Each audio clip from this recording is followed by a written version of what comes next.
Hey, everybody, how you doing? Yeah, I know we're all still a little bummed after last night. My name is Bill Matz. I am your director of fun games. This, of course, is the PHLY Flyers show, and the sun did come up today, despite falling all the way to 6 in the lottery. Joining me, it is Philadelphia's #1 hockey beat writer, Charlie O'Connor. What's going on today, Chuck? See, it's funny. You're really bummed. I'm not. I mean, it's not ideal. Like it's the worst case scenario. But for me, the worst case scenario would have been not ending up where they were.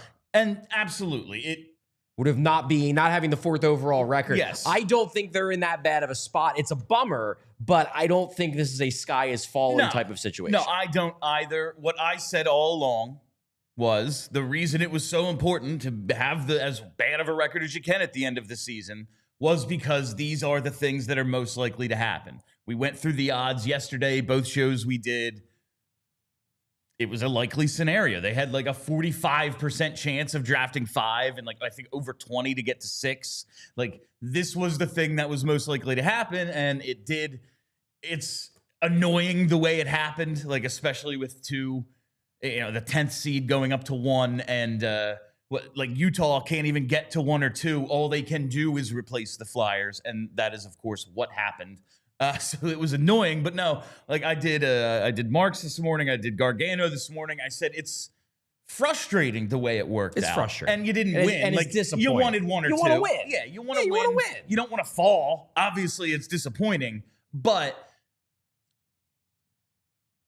possibly the tier of prospect that they are picking from does not change. It just, there's fewer options. And as you tweeted last night, like, okay, we saw them last year. You know what, Zeev, we already have kind of small defensemen that we're counting on. We need centers. Let's go with that.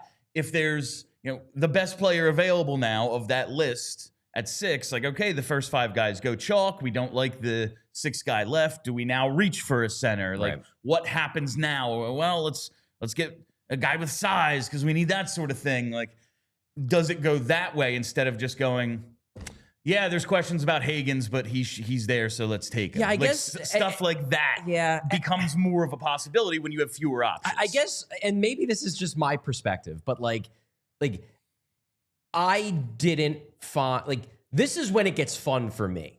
This is what I enjoy. I enjoy the analysis of the prospects. I enjoy the analysis of what teams might do.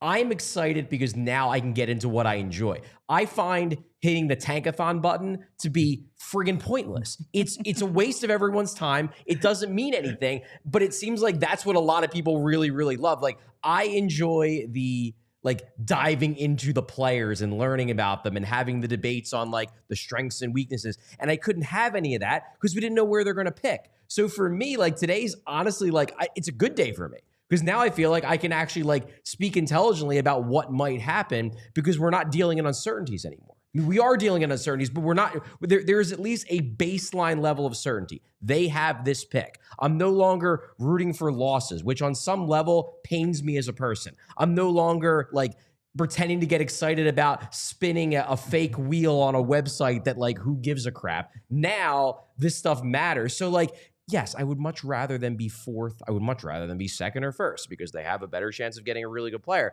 But I don't think 6th puts them in a position where that's impossible. And now I can get to the stuff I'm excited about, which is the actual real analysis, not the let's just pretend that they won because a website told me they won. And if you're as excited about this as Charlie is, because they are going to get a good prospect, you got to hit that like button. That's right. 42 likes 4 minutes into the show. That's real good. But let's keep it going here. Let's let this roll. And last night, the lottery, we had the lottery party here. Great success. Everyone who came out, thank you so much. The diehards who joined us, we all had a great time. I think everyone enjoyed the experience coming into the studio, hanging out, seeing us do the show, reacting to the lottery. And everyone who watched live, caught up afterwards, even though you knew, like, our numbers are great. It's all full success. Thank you all very much. Hit that like button for us if you are as happy as Charlie is. I'm excited. I'm excited because that we will now at least have an idea of who they might be taking. Now we can actually talk about it rather than being like, well, if they're at 1, then this, and if they're at 2, at this, and if 4, if 5, if 6. We know they're at 6. Be better if they were higher, but guess what? They had such a bad year that they're getting a good pick. Now it comes down to like, all right, well, what might Utah do? What might Nashville do? You know, will the Islanders go for Hagens because he's the local Long Island kid, or will they go for the guys who are more highly touted at this stage of the process? Is it fair that Hagens dropped despite the fact that he had a pretty good freshman season? It just wasn't as good as Macklin Celebrini's. Like, this is when it gets fun. So I'm excited to have meaningful conversations. That's why I'm excited. Well, before we are fully ready to move on from the lottery, we have to hit last night's Super Chats. All right. We kind of had a hard out with the amount of time on the show, and honestly, after the letdown that was the lottery, we were kind of just ready to go have some beers, hang out, and watch the Leafs game, which we might get to today. But sorry we couldn't get to these. I watched 0 minutes of that game, aside from what was on our television screens while I was mingling with everyone at the party. But sorry we couldn't get to these last night. We will hit them now. Last night's Super Chats, and the first one came from our pal Timbo Slice. A big $20. Thank you, Timbo. Thank you, Timbo. This seems fixed for the single fact that the last couple of years, no one really moved in the lotteries, so they needed big jumpers to make it interesting this year. Simbo, I'll forgive you for the baseless conspiracy theory because you gave us $20. It's just like that's how lotteries work. Like, the odds are the odds. Sometimes it works out, sometimes it doesn't. I don't think they're like, I want to say it's fixed as much as anyone. But as Charlie has laid out, like, this would be a conspiracy that like ruined an entire auditing agency and would like call into question the legitimacy of the league. You literally watched it happen live. I just like, maybe it's fixed. It could be. It's not fixed. Yeah, the governor of New York, Governor of New York's writing a letter about the freaking All-Star game, and next thing you know, here come the Islanders. Big fixed. Shock, but it's probably not. All right, this next one here from J.E. Frucione. As a BC grad, I'd love to see Hagens with the Flyers, but I am concerned that there is a rift between the club and BC players.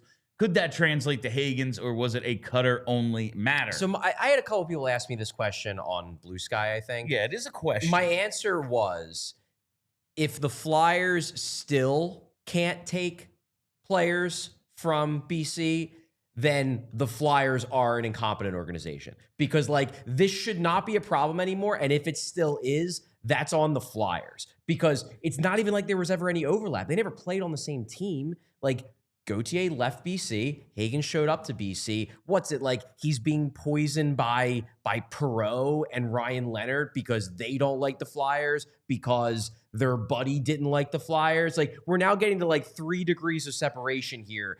Can I rule the possibility out entirely? No, because sometimes weird things happen. But it would seem very stupid on everyone's end, on the players' end and on the Flyers' end, if this is such a big problem that like they have to blacklist Boston College for 5 years down the road because they're terrified of the Gauthier effect. Yeah, that's the like, I think there was reason to question like, oh, was Oliver Bonk really the guy there? Like, maybe there's a reason then, but like, degrees of separation later, if there's still an unsolvable problem with, as we've talked about, like when we've talked about the NCAA teams, one of the blue bloods of the sport. Yeah. That's a major problem. That's a real problem because like a lot of great players go there. Yeah. So if you just draw an X over BC, you're screwed. So hopefully they're able to figure this out. And if that is a thing, like, I have major questions about the other problem-solving abilities of this regime. Exactly. And also, it's not even that. They're going to have big picture. They're going to have multiple opportunities to talk to James Hagen. Yeah. Like, I would be surprised if James Hagen straight up tells them at the combine, like, no, I hate you because you did my buddy of my buddy wrong 2 years ago in a way that he won't even tell anybody what you did wrong.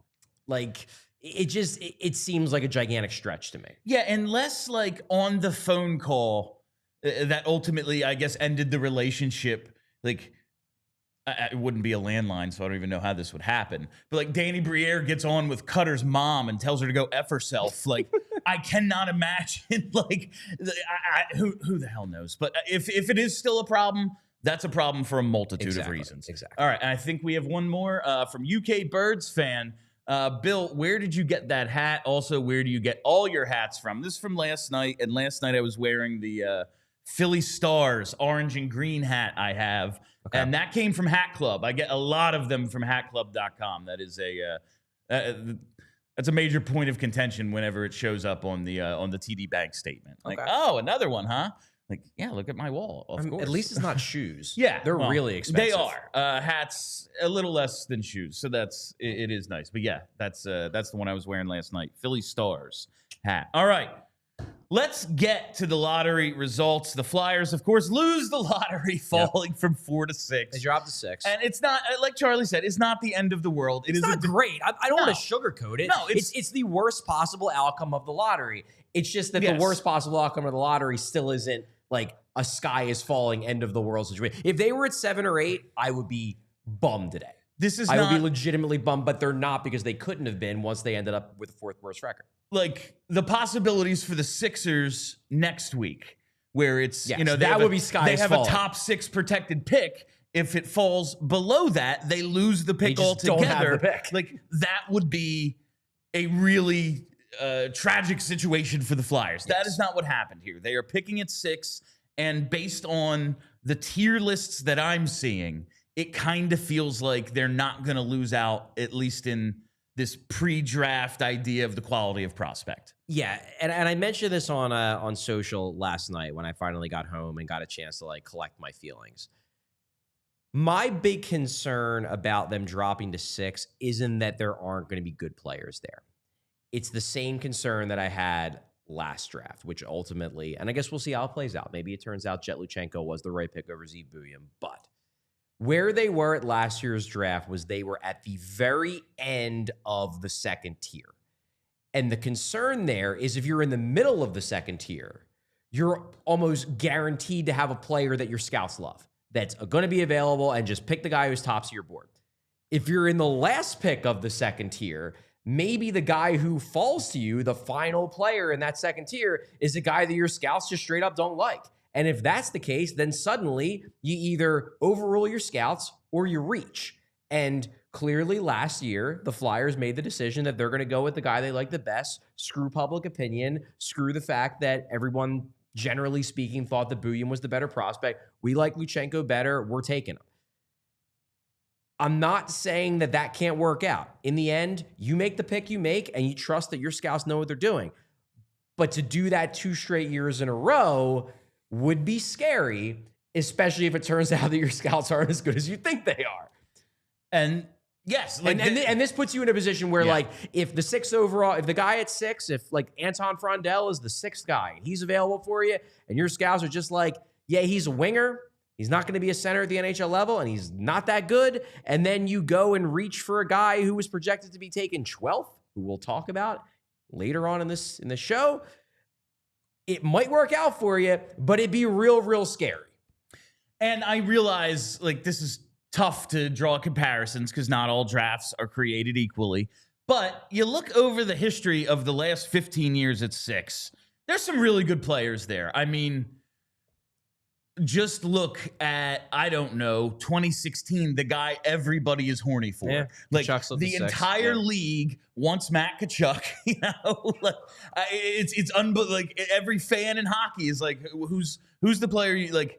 McDavid, McKinnon. Oh yeah, and Matt Tkachuk. You know, like everyone in hockey wants that guy. He's on the list. There's some really good high-end prospects here. Like, I'd take Mo Seider on this team. I'd take a lot of guys on this list right now. There's some good players. Would you take Jamie Drysdale on this team?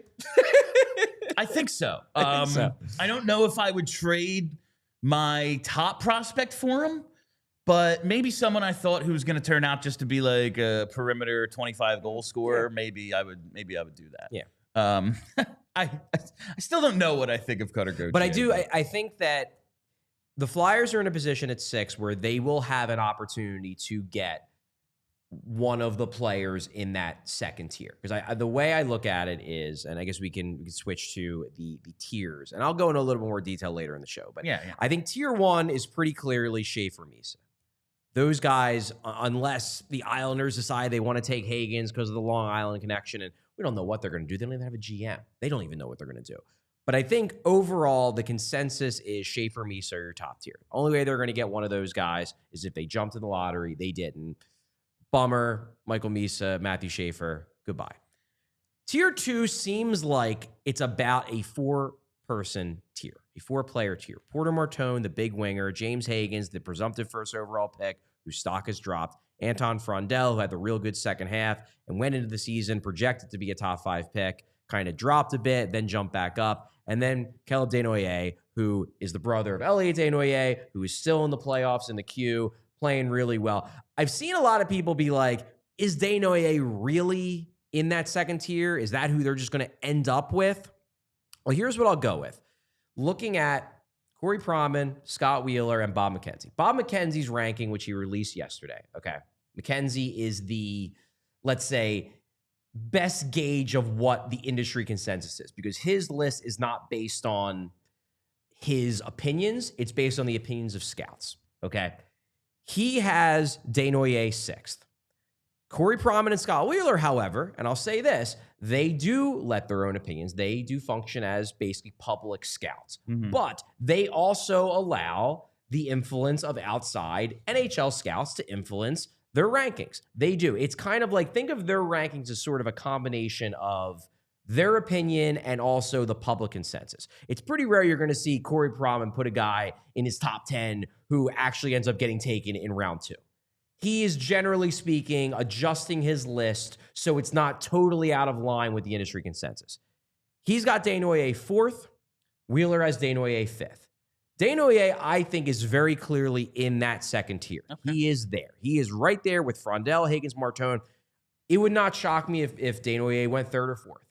It would be a mild surprise, but it would not shock me. I think that is your tier 2. Tier 3 are the guys that are not quite there. If you look at their rankings in the Pronman, Wheeler, McKenzie lists, they are not a single one of those lists ranks any of these 4 guys, O'Brien, Martin, McQueen, and Eklund, in the top 6. They are 7th and below. But they are all guys who I could plausibly see the Flyers falling in love with. O'Brien, Martin, and McQueen are all centers. Eklund, I don't think they would go for because he's a smallish winger, but he's a very talented smallish winger, and maybe you just say, we're taking the best player available because we think he's going to be a star. But you got O'Brien, who's the playmaker, who is a little bit, the concern with him is that he racks up a lot of his points in the power play. That said, Flyers could use a guy who can, sounds good, quarterback, run a power play in the Claude Giroux sense. But he's got a lot of talent. He is the guy who has played under former Danny Briere teammate Jay McKee. So there's a connection there. You know, the Flyers like to draft guys who they can get extra information about. You saw it with the London guys. So Jake O'Brien, he's a possibility the Flyers could fall in love with.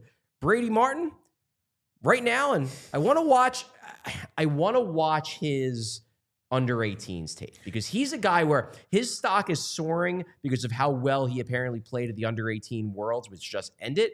I did not watch any of that. I do plan to watch tape of that if it comes up on YouTube, so I'm excited to do that.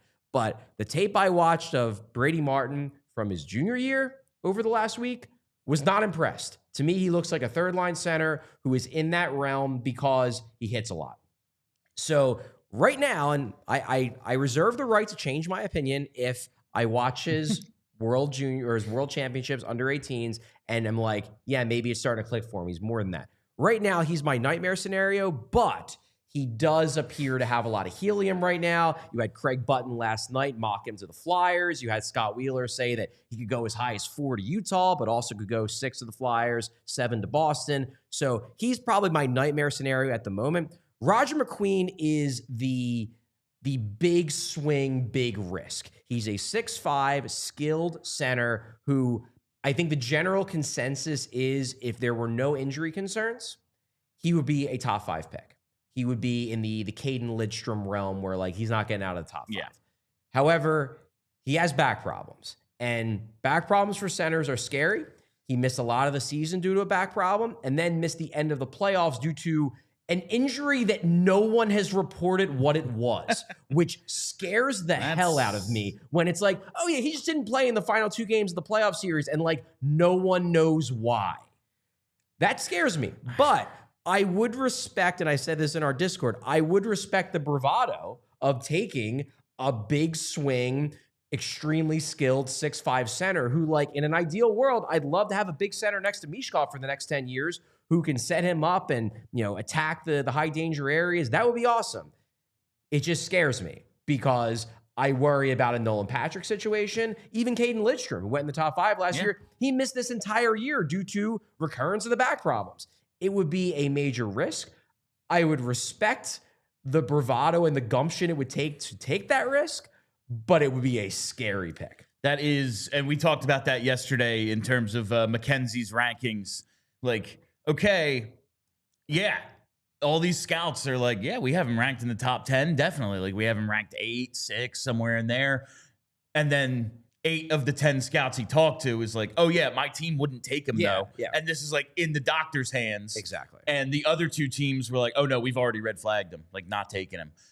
That's really scary. Yeah, it's scary big. Again, it's exciting. I don't know if I could deal with that. Because if it hits, you have a 6'5", extremely skilled center who could be point per game and could be perfect next to Michkov. But if it doesn't hit, then you have a guy who like may be done playing at the age of 23. We talked about this yesterday.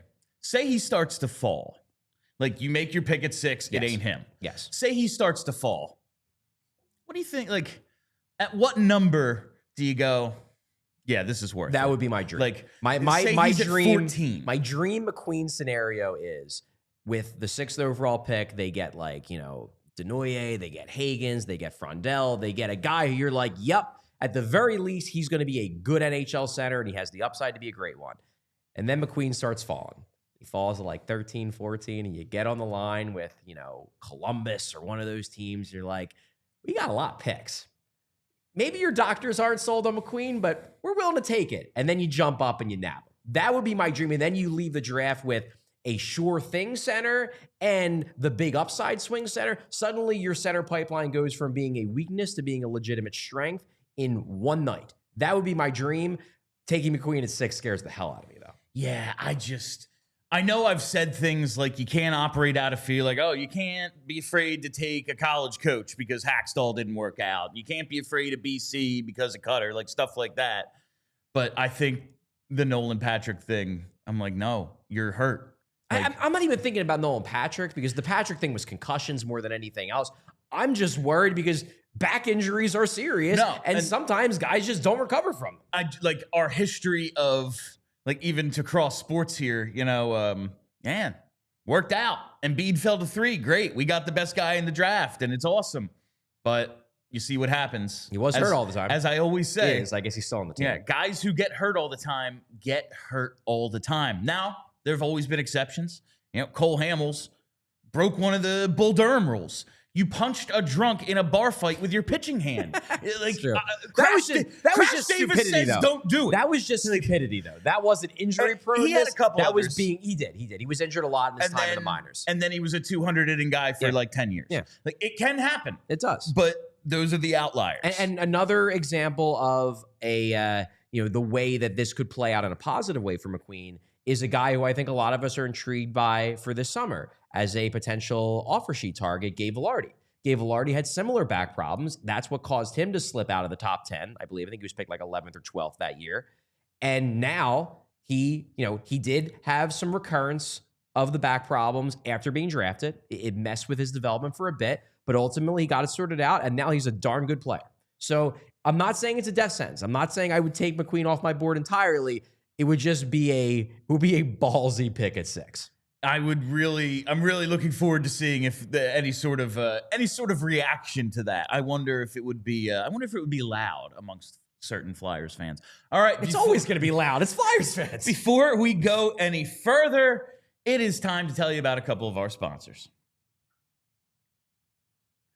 Got to talk about TrueMark Financial Credit Union and just one of their great offers they have to TrueMark Financial members and the HELOC Select. What is the HELOC Select? It is a great low-rate, flexible loan that you can get with much better rates, lower rates than most personal loans, and no penalty if you pay it off early. Great low rate, and the flexible access is really what I think has a lot of people excited about it. You can pull the funds all at once or only when you need them. Now, I think a lot of us have been working quite a bit from home over the last couple of years, but maybe you just don't have the money to upgrade that in-home office or just get to any of the things around your house that you've been looking to fix, maybe haven't quite been able to do it. Well, with the HELOC Select, you're in luck. You go to TrueMark Financial and they will hook that up for you so you can finish the projects around your house that you've been putting off, upgrade that home office, do what you have to do to make yourself, to make your space a little bit more livable. So visit TrueMark.com/PHLY to apply and turn your work from home game into a winning play. Terms and conditions apply. Visit TrueMark.com/HELOC. That's TrueMark.com/HELOC for details. Federally insured by the NCUA, Equal Opportunity Lender, NMLS number 404938. And while we're here, let's talk to you about our friends at Lucy. What is Lucy? Lucy is 100% pure nicotine and always tobacco free. Lucy comes in breakers and pouches. The breakers, I actually just got a delivery of the breakers, and I'm liking them more than I thought I would. Each pouch holds a capsule that can be broken open to release extra flavor and hydration. Whatever flavor you're into, I'm still a wintergreen guy, but they have a really good espresso that's delicious. The apple ice is really good too. Whatever your flavor of choice, set yourself up with a subscription and have Lucy delivered straight to your door. Let's level up your nicotine routine with Lucy. Go to lucy.co/PHLY and use promo code PHLY to get 20% off your first order. Lucy has a 30-day refund policy if you change your mind. Again, that's lucy.co/PHLY and use promo code PHLY to get 20% off. And here comes that fine print. Lucy products are only for adults of legal age, and every order is age verified. Warning, this product contains nicotine. Nicotine is an addictive chemical. Let's go back to these tiers for a second. Okay. Because I want to talk about the fact that, and again, as I said, I reserve the right to change my opinion on this. But I really do think like Brady Martin's going to be the guy that I'm going to spend the next month and a half terrified that they fall in love with. What was the Provorov draft? Who was the player you were just... Pavel Zacha. Yeah, it was Zacha. Hated Pavel Zacha. And of course, on the 6th overall list, is this Pavel Zacha. Is this what we're doing here? Yeah. And look, again, if I watch the under 18s and I'm like, yeah, I can see it. But when I watch Martin play, I was like, I don't even know if this guy's a center because he doesn't play. He kind of just floats. I'm like, he might like... so right before, and this is a guy who's like more in the mid-tier. Right before I watch Brady Martin, I watch Malcolm Spence. Malcolm Spence is a guy who's very much not an option for 6. He could be an option for later in the draft, maybe with those later first-round picks. But I watched him, and he's a winger. And I watched him, and I'm like, he kind of reminds me of Noah Cates. He's the kind of guy where I watch him play, and I'm like, maybe he could be a center. He kind of has those instincts. He's always tracking back as F3. He's playing deep in the zone on defense, in the defensive zone on defense. He's making smart plays. He's a facilitator. Doesn't have high end skill, so I wouldn't consider him in the top 10. But he's intriguing. Maybe he's a guy who wonder if you could give him a shot at center, and maybe you could get him. You could get a middle 6 center further back than you could because maybe he has the potential to be a center. Then I watched Brady Martin, who is a center, and I was like, he looks like a wing. Like, Spence looks more like a center to me than Martin did in the games I watched of both of those. I was like, yeah, he hits a lot. Cool. I don't care. Great. You hit. Neat. The Broad Street Bullies people will love you. And he's got a good shot. He can shoot. But when he didn't have the puck, he wasn't getting in places that would allow him to shoot. He wasn't getting open for the ability for teammates to pass the puck for him to shoot. I came away thoroughly unimpressed with Brady Martin. Maybe I watched a bad game, and I will watch more because it does seem like his stock is going up. But that is a pick where I could get on board with Jet Luchenko as a pick because it's like yeah, okay, maybe there's an element of like he does the right things. He's a smart player. They love the two-way center, but he's fast. There's dynamic potential there if he can put it all together. If they take Brady Martin, it's entirely and this was exactly what Craig Button said in his mock draft last night. It's like, man, that's just a Flyers pick. Ugh. He's he's the kind of guy that you want in the playoffs. Like, you don't take that guy at 6. And that is like going back to how the whole league and like I think Flyers fans especially like watching this Florida team, like they just love it so much. Yeah. Everyone's looking for their Makachuk. Everyone is like, this is what you need. This is how you get it done. And so maybe an overdrafting, I'm not even saying of the Flyers, of all the scouts going, we found him. We found that dude because we need to find our Makachuk. I'm like, well, his name's Makachuk and you're not getting him. Like Brady Kachuk ain't even Makachuk, you know? Yeah, like that's true. it's there's one and you can't have him because Florida ain't giving him up. Yeah. That's the thing. Calgary did. Well, Calgary gave up everybody. The whole team, it was a mass exodus. But I wonder if there is just this like idea that scouts are looking for this particular guy, this particular fit, and they think, oh man, here he is. Like we found that dude.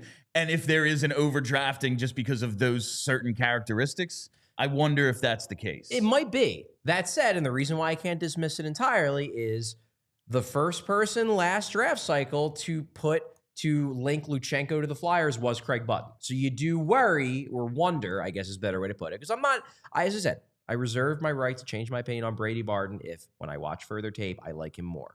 But in the here and now, it's concerning that he is the guy who has the helium. And it seems like it also is driven by the fact that it was apparently a very underwhelming under-18 Worlds for draft-eligible prospects. A lot of the top draft-eligible prospects either were too old for the tournament or skipped it, like Jake O'Brien skipped it. Frondell showed up late and did not play that well because he was in the midst of he was playing for his Allsvenskan team, and his Allsvenskan team was trying to, which they ultimately succeeded. They were trying to earn promotion to the SHL for next year, so that obviously was their top priority. He basically ended that series, hopped on a plane, and flew to Texas to do Worlds. Good chance he was just tired, but he underwhelmed a bit, and Martin he exceeded expectations.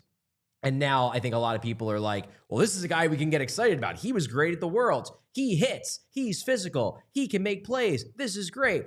And I just worry, I don't know.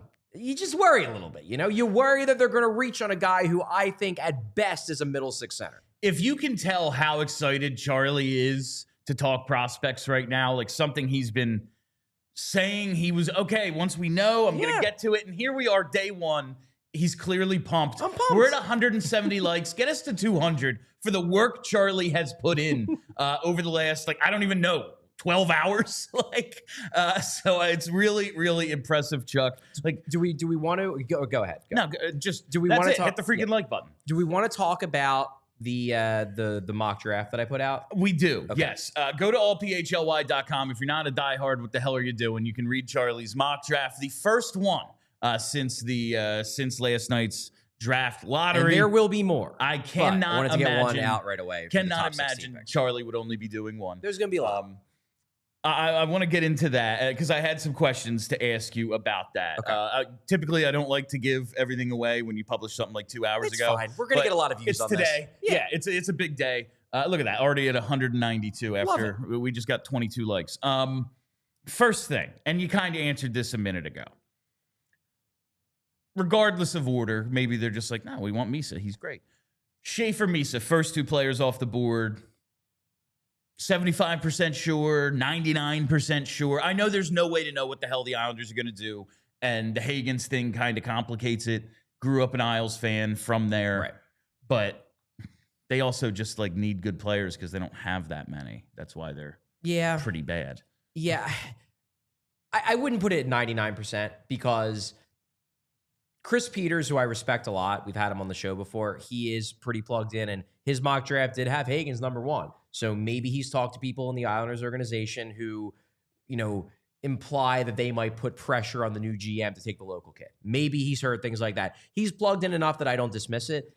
However, in the end, I have to believe they're going to take one of Misa or Schaefer, just considering the consensus industry opinion on Hagens and how far it's went down over the last, let's say, 9 to 10 months. I do think it's possible, unlikely but possible. I also think it's unlikely but possible that the Sharks go Martone over Misa. I could see it. I could see the Sharks being like, "Nah, we want our Makachuk." Again, I think the chalk is them going with Misa and the Islanders going with Schaefer. But I'd say let's say 80, 85%. It's Schaefer, Misa in some order. But I could see Martone slipping into the top two. And because of the Peters mock draft, I can't rule out entirely the possibility of the Islanders going with the hometown pick in Hagens. I can't rule it out entirely because I consider him to be a trustworthy pundit who is plugged into the draft world. All right. Porter Martone.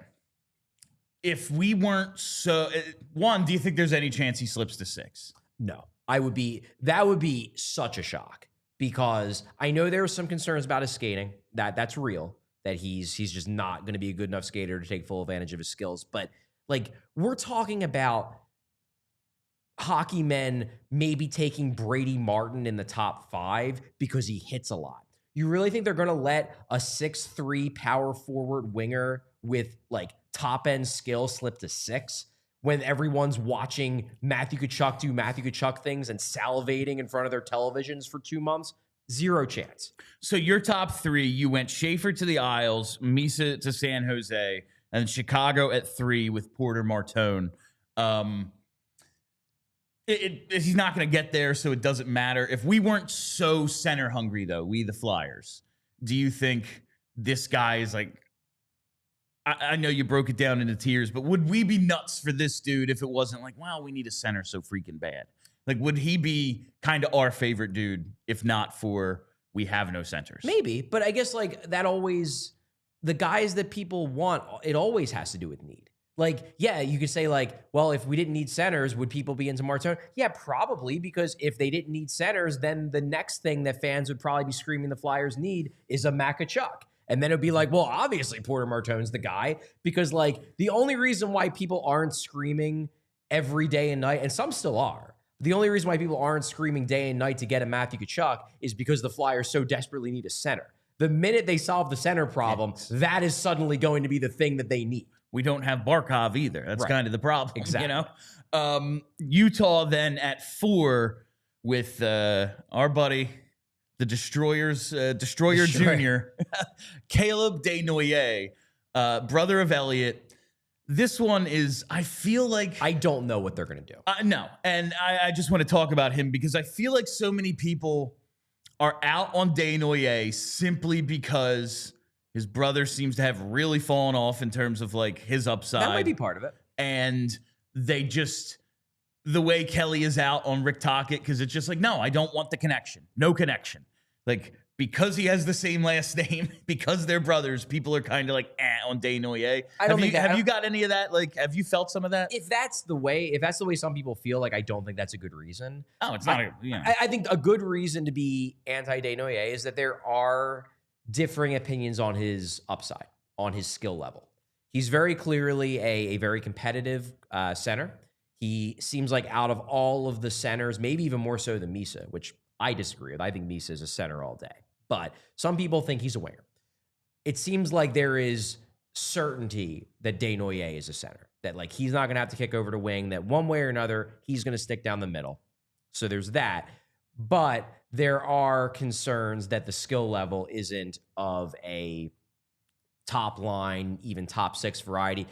I believe in it. I don't know if he's, over a point per game type of guy, but I've heard the Nico Hischier comparison thrown out, and I don't dislike it. I could see that being and Hischier is a slightly below point per game, but really good at everything type of center. I could see that. Yeah, Hischier's going to win a Selke one day. So I'm not anti-Desnoyers by any means. Going back to Utah, though, I don't, to me, I think the top 3 picks are going to be, and maybe I'm wrong, but I think the top 3 picks in some order are going to be Schaefer, Misa, and Martone. I really do. To me, the draft really gets interesting at 4 and 5 because Utah and Nashville, I have no clue what they're going to do. The thing with Utah, The chalk pick here would probably be Hagens because he's been hyped for so long. And yes, he's probably not going to go 1 unless the Islanders decide they want the hometown guy. And he's probably falling behind Misa. And then Martone's the unicorn, big power forward. The reason why I hesitate to say that Utah just take Hagens is because would they really go with another player of that archetype when they already have Logan Cooley and Clayton Keller? Because, like, that is James Hagens. He is that guy. Logan Cooley is, like, the small, skilled center. He is, like, one of the main comparables for James Hagens. I don't know if Utah takes another Logan Cooley. And if they don't, then it's like, okay, who are they going to take? Wheeler intriguingly brought up the possibility of Brady Martin as a reach. Look, Utah had been scouting this draft assuming that they were going to pick, in the 12, 13, 14 range. Maybe he's talked with the Utah people and knows they love Brady Martin. That would be disrespectful to the lottery process, quite honestly. If they take our pick and then go, yeah, we're still going with a guy we could have got at 14. Like, no, that makes me want to fight you, actually, Ryan Smith. I do look at that 4 spot. I feel like, you know what Utah kind of needs, though? To be good now. I know they don't get traded. I know these picks don't get traded. Mm-hmm. But maybe they want to be good now. Well, so because they're kind of on their way. Okay. So I will say this about trades. Okay. And I texted a couple people last night, had some conversations about this. So it's not me just like throwing this out of nowhere. I still hold that I don't think there's a world where, like, let me put it this way. If you have a dream that the Flyers are going to trade for the 4th overall pick and then have the 4th and the 6th overall pick, no. That's crazy. No. Like, the only player they could offer that would potentially get that is Michkov. And guess what? No one wants them to trade Michkov. They're not trading Michkov. No. So, like, that's not happening. Get that out of your head. Could I see a world where they trade up from 6 to 4? I don't think that's crazy, because the big reason why top 10 picks don't get traded is the idea of no one wants to drop out of a tier. Mm-hmm. It's all like, when you're talking about the way teams look at draft boards, it's all about tiers. It's like, this is tier 1, this is tier 2, this is tier 3. And every team has their different view of the tiers, but they all have tiers, which is why if the Flyers have the 13th overall pick and they're trying to trade up to 4 or 5, like they were last year, they're probably not going to get a team to accept it, because a team's like, well, I have 4 guys I really like in that range, but I don't think any of them are going to be around at 13. So, like, I don't care what you offer me. I'm not trading the pick. If you want to move up from 6 to 4, let's say Utah loves Brady Martin and they're like, Brady Martin's going to be there at 6. And if I can pick up, an early 2nd round pick, if I can pick up one of those late 1st round picks to do it, maybe I'll do it. I don't think it's insane to think that they could, like, I think it would be highly unlikely they could trade up to 1 or 2, because that's jumping a tier. But to trade from 6 to 4, I'm not saying it's going to happen. I'm not even saying it's likely to happen. But I'm more open to the possibility of it happening than I was last year open to the idea of them moving up from 13 to 4, or even 13 to 7. No, I would never. I guess I framed it like, oh, well, players now, but like, yeah, it would. You'd have to throw Michkov in there, and that ain't happening. Yeah, no chance. Even if you're going to be like, well, we'll trade you Cam York, like that ain't getting you the 4th overall. I don't pick. think without. Does York and like the other 2 late firsts do it? I mean, I don't think it has them hang up the phone, but I don't think they do it, because again, everybody wants to take their guy. Yeah. The only way those trades tend to happen is if you have a truly elite player you're willing to trade, or a guy who the other team thinks can be elite. Yeah. Or if you think you can make that trade and still get your due. And if you're trading, if it's York and the 22nd and the 28th pick, like, I don't care who Utah likes, they're not getting that person at 22. They will not. No. I do just wonder, like, are they looking for ammo to get better now? Because 1, a new team in a new market, you want to be as good as you can as soon as you can. And 2, like, they're kind of on their way. Like, they're not that far off. They have some good pieces. But it does seem like, yeah. The way what are you really getting? Bill, the way that they are going to improve now is they're going to sign Mitch Marner. Could be. Could be. Same. All right, before we go any further, it's time to take one more quick break. 1-800-588-2300 Empire. I have been telling you for weeks now that Empire Today is the place to get your flooring. And why is that? It's because Empire Today has flooring experts. These are dedicated flooring professionals who focus on flooring every single day. They live and breathe flooring. That's why you gotta go with Empire. Rather than, you go into one of the big box stores, you go into one of the home improvement stores, you're figuring it out yourself. You're asking someone who probably has no more knowledge about flooring than they do anything else in that store. And then you got to get it all home, try to do it yourself or hire a contractor. The whole process just seems like a huge pain. Well, that is not the case with Empire, because you don't even have to leave your home to shop at Empire. Like I said, they live and breathe flooring, and their flooring experts bring the showroom right to you so you can pick the right flooring and the right colors for your space, see it up against your furniture, see it in your house, see everything, how it's actually going to look, and they'll be the ones getting the precise measurements, and they'll have all your questions answered, so there are no surprises. And with Empire Today, you get clear, upfront, and all-inclusive pricing. Plus, you can schedule installation as soon as the next day. This isn't going to be a weeks-long process. They are going to get it done for you as soon as possible. So schedule a free in-home estimate today, because some things are just better at home. PHLY listeners, you got to listen to this. You can receive a $350 discount when using promo code PHLY. That's right, $350 off with code PHLY. Restrictions apply. Visit empiretoday.com/PHLY for details.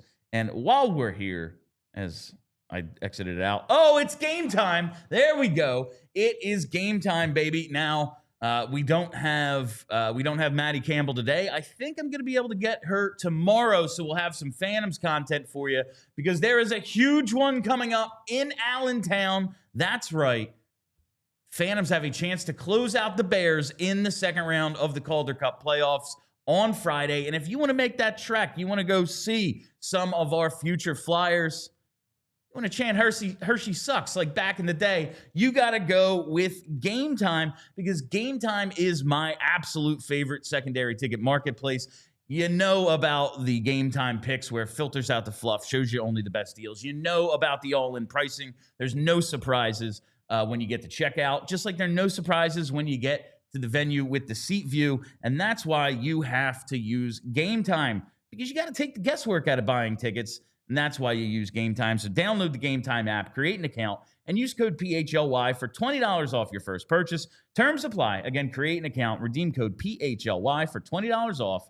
Download the Game Time app. Last minute tickets, lowest price guaranteed. All right, Chuck. Now we get to the fifth pick here in Nashville on your mock draft. Yeah, these are the two, Utah and Nashville. Not sure which direction they're going to go. They're just in such weird places as franchises to be in this spot. Yeah. And I went back and forth on Nashville in my draft, taking either Frondell or Hagens. I originally had them taking Hagens, and honestly, I basically made the decision of like, you know what?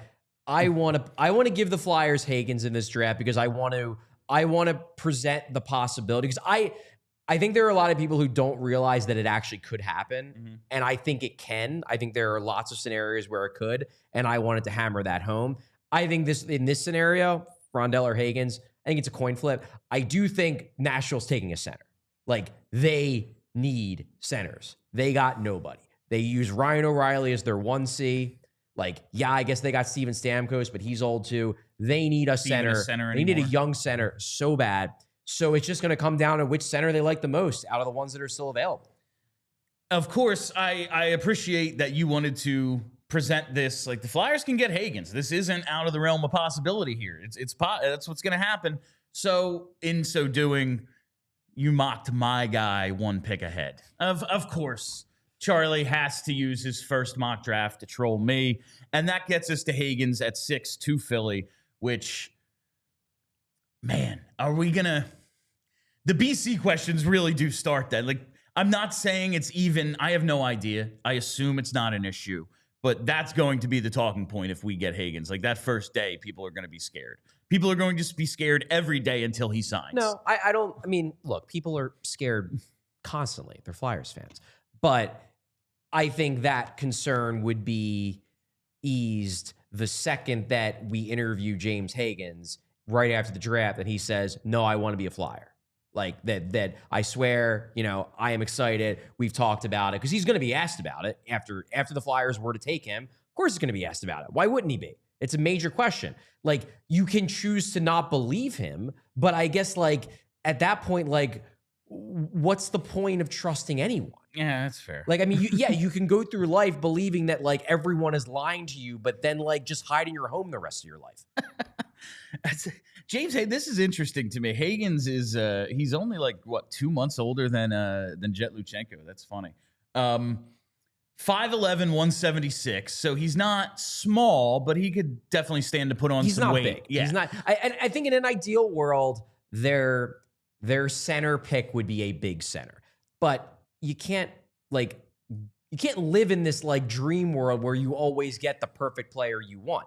You take the best player available. Accumulate talent, figure it out from there. Exactly. But this is what I'm getting at. Like 5'11", 176. Not small, but could definitely stand to put on some weight to hold up in the NHL. Of course he could. Get stronger. Every young player needs to get stronger. The strongest guy in this draft needs to get stronger to play in the NHL.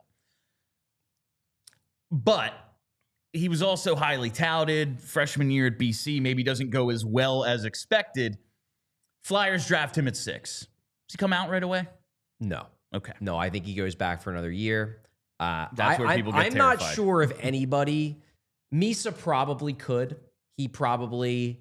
And like Schaefer, I think probably could too. The problem is he missed the entire second half. He played so little, yeah. So like he might want to go back another year just to like get back in the swing of things rather than jumping straight to the NHL level. I think he's probably talented enough where he could.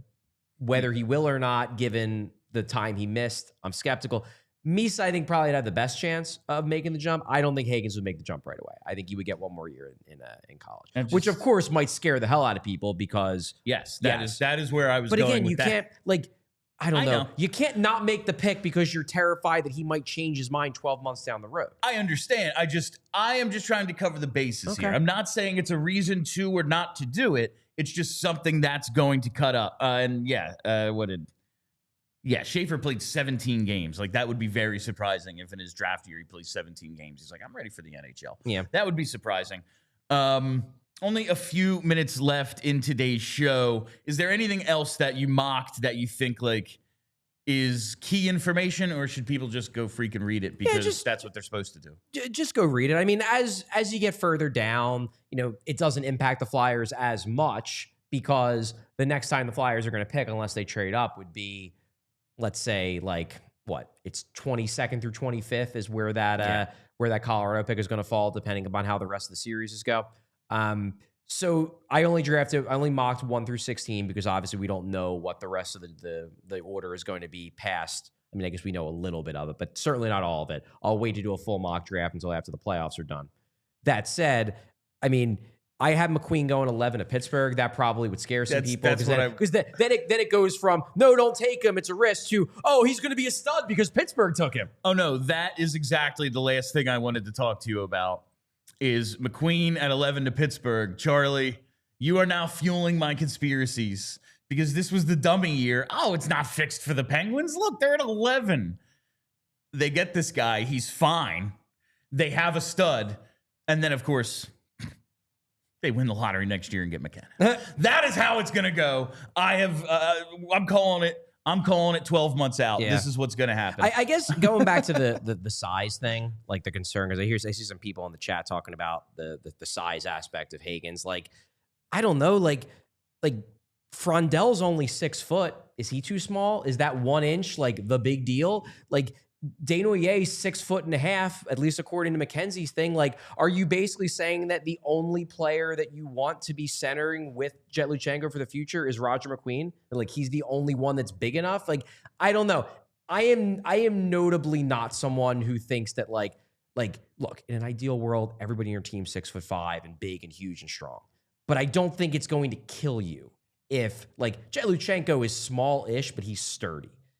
I don't think it's going to kill you if, like, you have two guys who are about 6 foot as your top two centers long term. I really don't think that is, like, a devastating stylistic thing. Now, ideally, one of those guys is 6'5", but I don't think it's, like, going to prevent you from winning cups if they're both real good. Now, if one or both of them stink, then sure. But it's not going to be because they're small. It's just because they turned out to be busts. And I think, like, when you start chasing archetypes is when you turn into Paul Holmgren, when you go from a good GM who was acquiring the best players possible to, well, we need big defensemen to replace Pronger. It's like, well, how'd that go? You got a bunch of guys who weren't very good, and the team is where it is 10 years later because of that. Okay. You know, like, I think when you chase the art, yes, I want everyone to be big. That's my kind of hockey. I want to be the Florida Panthers. It's hard to do that. And, like, the Florida Panthers weren't the Florida Panthers 5 years ago. You know, like, they took the time, like, they built towards it, and, like, what works, what doesn't, and then went from there. We teased this yesterday, so I guess we'll get to it real quick. Charlie, this idea, it came up after Ottawa's exit interviews. Their season ends when they lose that first round series to the Leafs. What do you think the Flyers interested in would be in bringing Giroux back? We've talked about this a little before, but now it's like a thing people are talking about. Right. Like, Kelly said she'd absolutely be in. And we did get a question yesterday that I thought posed it interestingly. You got Jágr at 37. He joins Giroux and Voracek and is a major influence in mentoring that team. Also helped them quite a bit, played on the first line. But real influence on the work ethic of that team, I would say. Could Giroux play a similar role for Matvei Michkov and young players that are going to be coming along? Maybe. Like, that idea kind of makes me interested, but the way you've explained it before, I think makes the most sense. What I will say, because I actually had a conversation with one of my friends this weekend about the Giroux possibility. Like, a diehard fan who loves Claude Giroux and would love it if Claude Giroux came back. What I will acknowledge about the Giroux thing, and I say this as someone who does not think it's going to happen, if his name was not Claude Giroux and you just looked at his resume, he would make a lot of sense for the Flyers. A guy who, like, probably can still play center. You know, he's better wing, but you could probably move him back to the middle, and he could give you games there. You could do the hybrid thing where he's a winger, but he's taking your face off. Well, he does that still. Yeah, that's what he does right now. I'm saying, like, actually put him back in the middle. He's certainly not a 1C, but, like, probably better than any center they have on the team right now. Good chance. Still. Yeah. He's still good with young players. Like, Brady Tkachuk swears by him. He seems like he thinks, like, Giroux is, like, a god. And he wouldn't come terribly expensive and wouldn't come on a long-term deal. So if his name wasn't Claude Giroux, I would think, yeah, he makes a lot of sense as a center stopgap, so they don't have to rush Luchenko to the NHL or rush whoever they take in with this pick if it's a center to the NHL. He would make a lot of sense. But because his name is Claude Giroux, and because they know that if he were to come back in that room, he would immediately take it back over, because the captain, Sean Couturier, understandably, would just go right back to deferring to Claude Giroux, because it's Claude Giroux. I don't think they want that dynamic in the room. They want this era, this new era of Orange, to be truly new and not just, oh, we're giving the team back to Claude Giroux 3 years later. I don't think they want to do that. They want guys like Noah Cates and guys like Tyson Forrester to step up and become the new leadership group. And I think they would fear that won't happen, at least at this stage, if Claude Giroux jumps back in 3 years after they trade him. I've never been, like, crazy Giroux defender, but Claude Giroux is one of the best players in franchise history. No question, like, not a debate. I think it's just time to move on, though. Like, it would have been great if they could have figured the thing out during his prime. Also, I just don't know. I made the example before. I guess LeBron did it, like, went home and then left again. Like, I don't know who, like, at the advanced age Giroux is. Like, okay, I'm going to go play for the hometown team. Sees them through a couple bad years. Now they make the playoffs. He's, I'm moving on. Like, I would find that odd. I would find that to be an odd turn of events. I don't know what Giroux's going to do, if he's going to stay in Ottawa, if he's going to go somewhere else. I truly don't know. But I'm just skeptical that the Flyers will think he's a fit. I still think there is a world where if Giroux plays until he's 40 and the Flyers turn the corner and become a cup contender, that they bring him back for one last hurrah when the team is established. Like when it's Michkov's team and Giroux can be like the fun trade deadline story piece. They bring him in to be a middle six winger and try to get his cup with the team that he spent his whole career with. I could see that. I'm skeptical they would do it now while the locker room is still in a formative state around this new generation of young guys. Yeah, it'll be Travis Sanheim's the captain because we've bought out Sean Couturier at that point. I can see that. All right, we are now headed to overtime. Go to allphly.com for more of the show if you're watching on TV. Let's hit those super chats. It is time for some super chats, and we got a bunch. So let's get through these. Starting with Purple Crayon says, "I'll have to watch this on delay because I'm at work. But bring on the big rig, Roger McQueen." So we got Harold the Purple Crayon. He is on board. Is on board with the Roger McQueen big swing.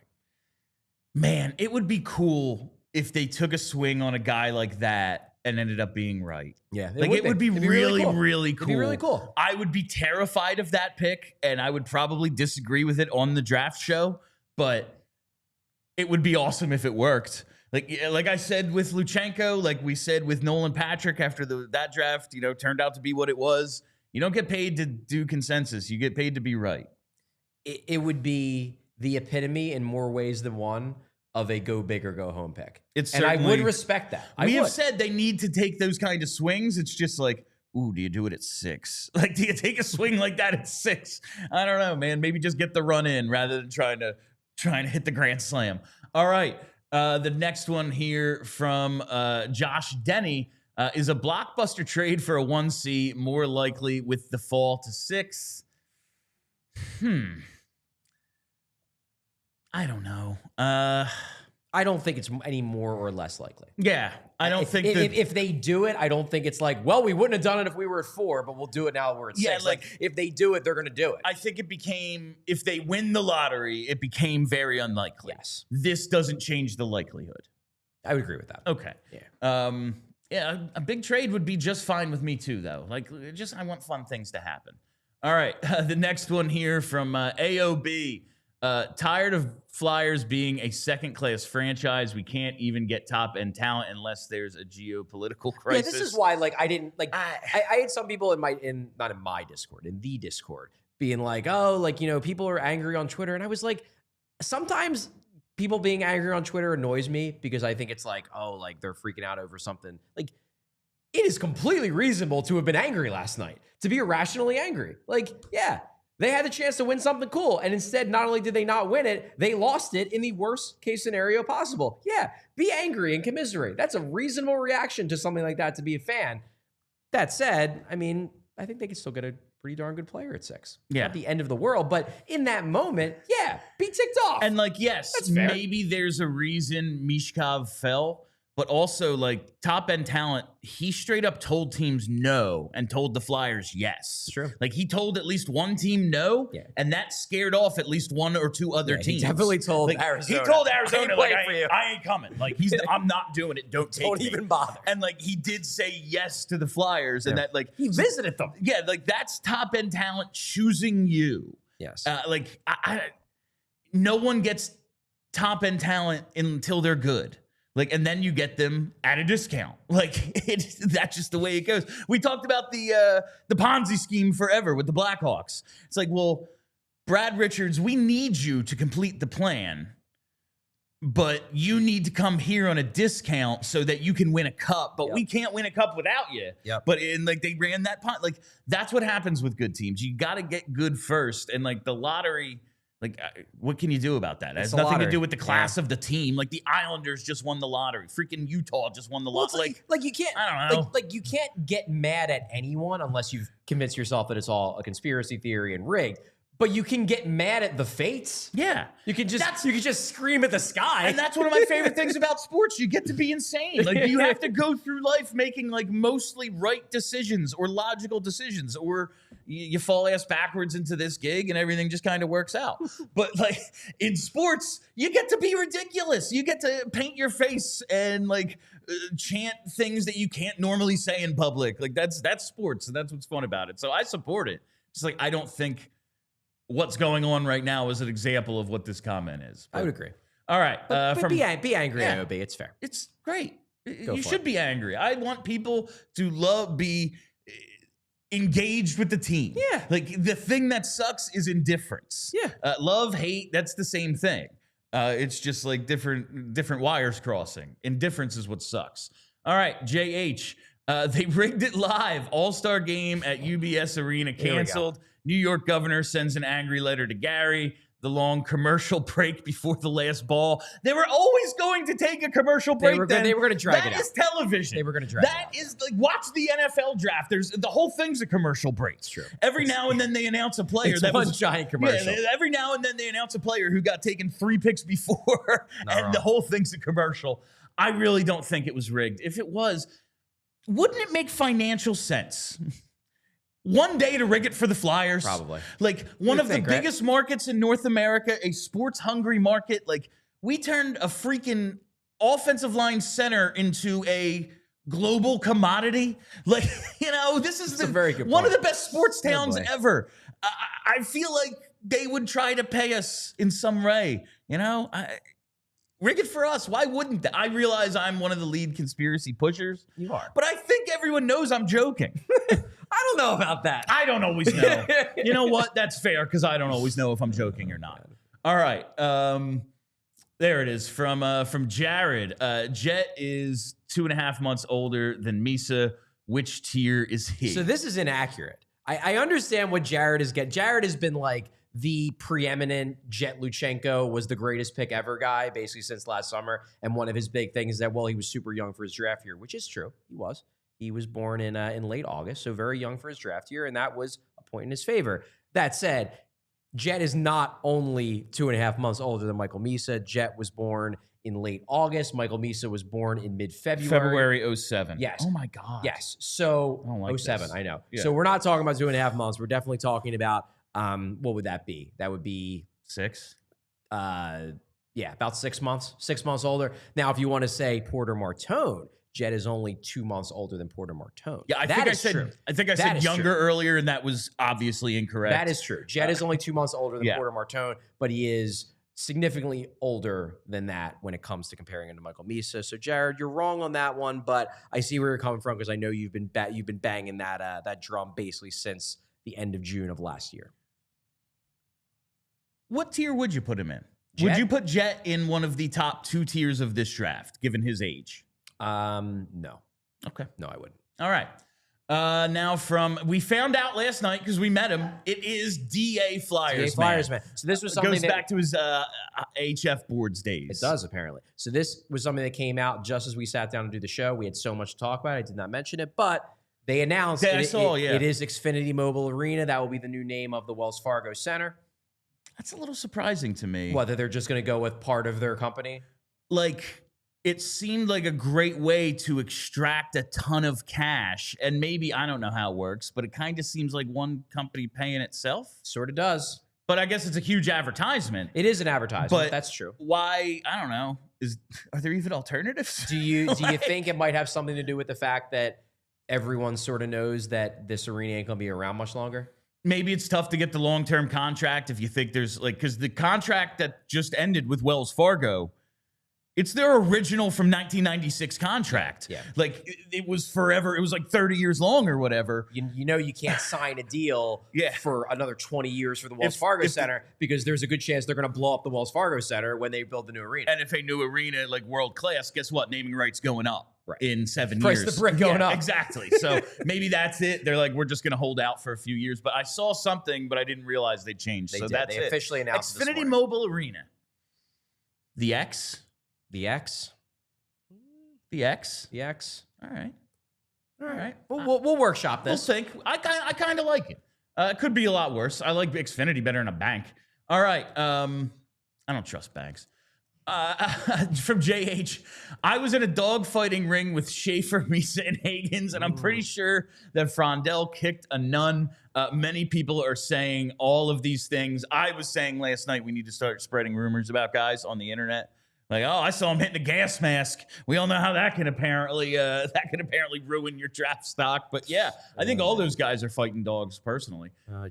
It's a 30 Rock joke. Like, it's the one thing you're not allowed to do is fight dogs. Like, apparently, and don't fight dogs. I don't actually think any of them. I don't think any of them are criminals.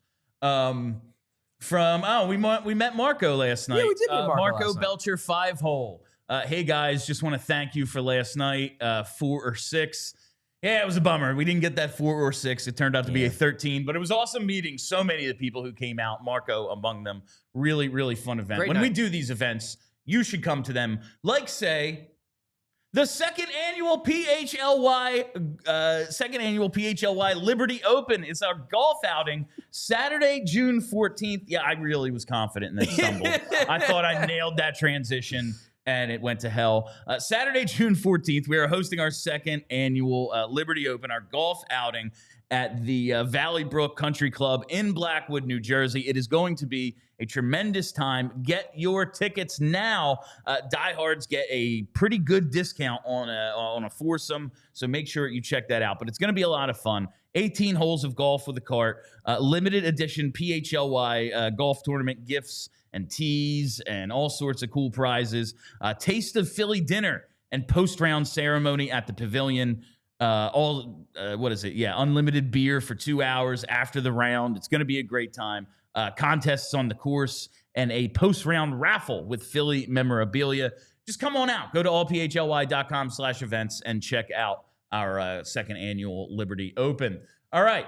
This next one here from David Shub. They're changing the Wells Fargo Center to Xfinity Mobile. Curse over, boys. It can't hurt. It can't hurt. This is something we've talked about. This is the one conspiracy curse, weird mystical thing that I kind of buy. Because it was the Wachovia, right? It was the in Wachovia 2010. Center. Yeah, and then the FU Center, or it was Core States, then FU, then Wachovia. then Wachovia. Was that I the feel order? like we're missing one. Is that the order? Let me check. Core States, FU. I'm just not sure you have the order Wachovia. right, but perhaps I you know do. Core States was first, right? I thought it was Core States, Wachovia, First Union. No, you're right. Okay, so it was Core States from 96 to 98, First Union from 98 to 2003, Wachovia from 2003 to 2010, and then Wells Fargo took it over in 2010. My argument is that since 2010, not only have both the Flyers and the Sixers not won anything meaningful, not gotten out of round 2, they also have found the most embarrassing ways to fall on their face, both on the ice/court and off the ice/court. It makes me wonder if there's something going on here, and changing up the vibes cannot be a bad thing. They couldn't have announced this last night at like 6:55, before the lottery. They couldn't have announced this then, like change the vibes for that. Change the I don't vibes. know. Anyway, we're going so over today. From Chase, what do you guys think a trade up to 2 or 4 in the draft would take, coming home after 7 years of Navy fun this year? Oh, awesome. Hope to hang with the diehards. Yeah. Can't wait to see Welcome, you. Chase. We will have details on a draft party at some point soon when we'll get to be out in public again. Yeah. Hope to see you soon. Thank you for your see service. We kind of talked about it. Like, it's going to be the 6 and at least one of the other firsts. So we talked about this a little earlier, as you said. I don't think trading up to 2 is terribly I don't think that's going to happen. I think that falls into the realm of last year where, like, they may try and you may hear rumors, but I think in the end, San Jose sticking with their pick and taking their guy.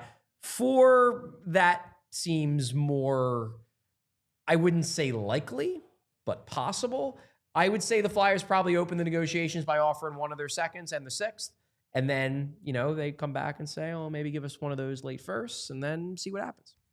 2027 Toronto. But again, you only do it if you're the Flyers. Yeah. Like, I know, like, everyone wants to see a trade up because It's just fun. It's Yeah. fun. Yeah. It's like, oh, that's exciting. They did an exciting thing. Good job, Danny.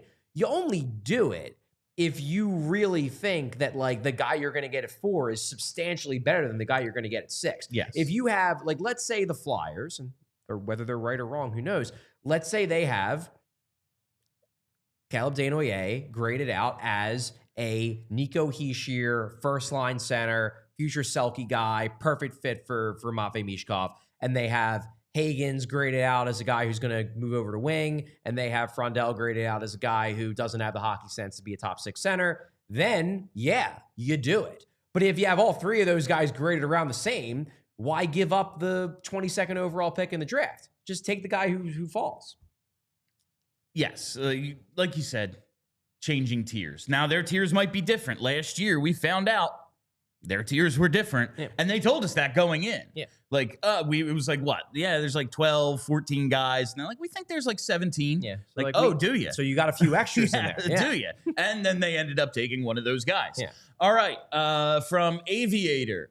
I don't see the value of trading up in this draft unless it's the San Jose pick. I'd rather have more lotto tickets and a better chance of winning a boat. And I would be surprised if they were to trade up to 2. I mentioned it because it's fun to talk trades, but I don't expect. I mean, people are going to be talking about this for the next month and a half. This is the one part of I love the lead up to the draft. I love the talking about the players. I hate the well, what trades are going to happen? I don't know.